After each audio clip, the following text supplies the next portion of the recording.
প্রধানমন্ত্রী পদ থেকে ইস্তফা দিয়ে দেশ ছাড়েন শেখ হাসিনা। মন্ত্রিপরিষদ, সংসদ সদস্য সহ আত্মগোপনে চলে যান তার দলের নেতাকর্মীরাও। লুটপাট, ছাত্র আন্দোলন দমন এবং শিশুসহ শত শত মানুষ হত্যার অভিযোগে একের পর এক গ্রেফতার হচ্ছেন আওয়ামী লীগ ও তাদের সমমনা রাজনৈতিক দলের নেতারা।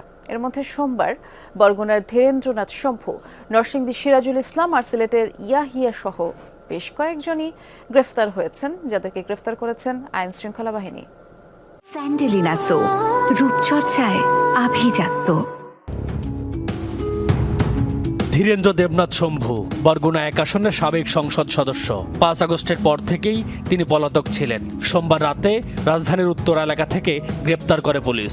ডিএমপি জানায়, ছাত্র জনতার অভ্যুত্থান ঘিরে শম্ভুর বিরুদ্ধে একাধিক মামলা হয়েছে। 1991 সালের পর শম্ভু 5 বার নৌকার টিকিটে সংসদে যান। এ সময় ভূমি দখল, সরকারি কর্মকর্তাকে মারধর,